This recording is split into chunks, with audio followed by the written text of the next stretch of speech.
जीवन मंत्र डेस्क। कुछ लोगों को कड़ी मेहनत के बाद भी सफलता नहीं मिल पाती है। ऐसी स्थिति में निराश होने से बचना चाहिए। इस संबंध में एक लोक कथा प्रचलित है। कथा के अनुसार एक व्यक्ति बहुत मेहनत करता था, लेकिन उसे सफलता नहीं मिल पा रही थी। असफलता और धन की कमी की वजह से उसकी परेशानियां बढ़ती जा रही थी। ऐसे में वह दुखी हो गया। एक दिन वह अपने गुरु के पास पहुंचा। दुखी व्यक्ति ने संत को अपनी सारी परेशानियां बता दी। संत ने उसकी सारी बातें ध्यान से सुनी। गुरु समझ गए कि उनका शिष्य बहुत ज्यादा निराश है।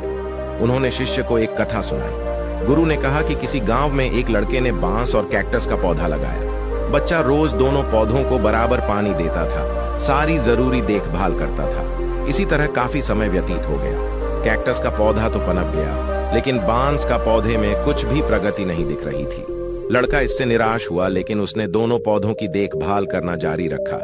कैक्टस का पौधा तेजी से बढ़ रहा था, लेकिन बांस का पौधा वैसा का वैसा ही था। लड़का ने कुछ दिन और दोनों की देखभाल की। अब बांस के पौधे में थोड़ी सी उन्नति दिखाई दी। लड़का खुश हो गया। इसी तरह कुछ और दिन निकल गए। अब बांस का पौधा बहुत तेजी से बढ़ रहा था। कैक्टस का पौधा छोटा रह गया। संत ने शिष्य से कहा कि इस कथा की सीख यह है कि बांस का पौधा पहले अपनी जड़ें मजबूत कर रहा था, इसीलिए उसकी शुरुआत बहुत धीरे धीरे हुई।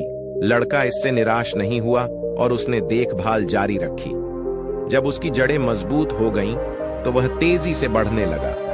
ठीक इसी तरह हमारे साथ भी होता है। कभी कभी हमें भी कड़ी मेहनत करनी पड़ती है, लेकिन फल देरी से मिलता है। ऐसी स्थिति में मेहनत करते रहना चाहिए। निराश होने से बचें। खबरें और भी हैं।